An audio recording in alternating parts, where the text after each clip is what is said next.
C'est l'heure de Drôle d'époque avec vous, comme chaque jeudi, Françoise Degois. Bonjour Françoise. Bonjour mon cher Patrick.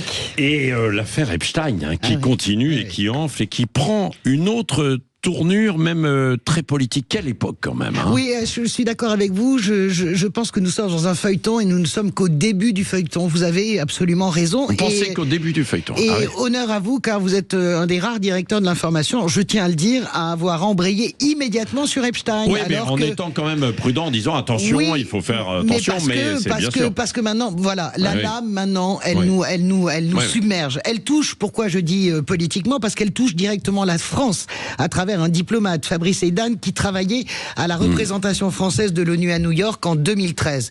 Il faut bien comprendre d'abord, pour que nos auditeurs comprennent bien, le poids diplomatique et politique de cette représentation de l'ONU. Tout simplement parce que la France est membre du Conseil de sécurité, a le droit de veto, et c'est donc un des derniers postes de très grande influence de la France. Eh bien, qu'est-ce qu'il a fait, ce diplomate? Il était très lié à Jeffrey Epstein, avec des échanges de cadeaux assez luxueux, une proximité amicale évidente.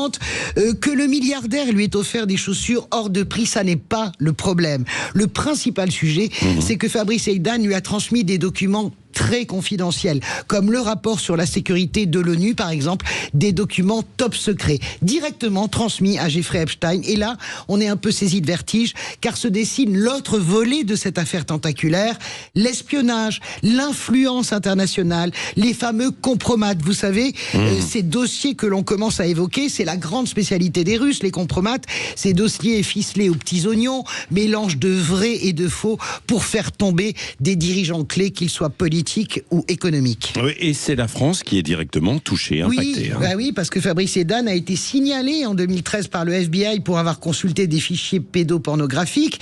Il a été exfiltré discrètement de l'ONU par l'ambassadeur de l'époque. À l'époque, c'était Gérard Haro. Mais aucune enquête n'a suivi, pas plus qu'une sanction. Il était toujours rattaché au Quai d'Orsay et travaillait aussi pour Engie jusqu'à hier, parce que Engie l'a relevé de toutes ses fonctions après la mise à jour de ces documents. Heydan s'est défendu hier soir à travers son avocat en expliquant que tout est faux, que le FBI finalement avait laissé tomber cette enquête, mais il reste ces mails et notamment ce mail très important, ce transfert de documents ultra sensibles aux milliardaires américains. Oui, et des documents qui relancent aussi, dites-vous, des questions sur la mort d'Epstein. Ah bah oui, écoutez, aux États-Unis, les journaux sont pleins et les télés sont remplis de ces questions qui remontent. Comment peut-on se suicider quand on est dans une cellule anti-suicide dont les caméras de surveillance sont tombées subitement en panne ce jour-là, où les gardiens chargés de ronde toutes les demi-heures ont avoué qu'ils dormaient, les gardiens. Ah, c'est pas de chance quand même.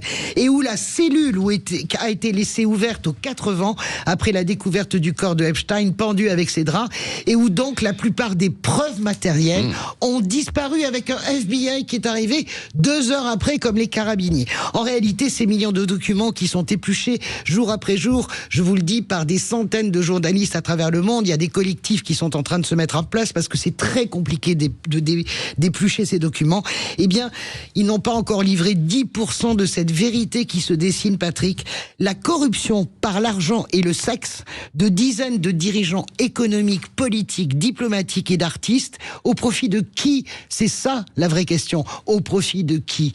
À qui Jeffrey Epstein allait-il vendre ces informations pour plus d'influence et plus d'argent en utilisant le sexe? Eh bien, c'est certainement pas pour des bons camarades de l'Occident, c'est évident. Oui, merci à vous, Françoise Degois. Vous voulez réagir? Évidemment, vous le pouvez. On va continuer d'en parler dans un instant, justement, parce que c'était un feuilleton aussi qui amuse beaucoup un certain Régis Maillot, qui est avec nous comme chaque matin pour le Réveil Maillot, 7h50.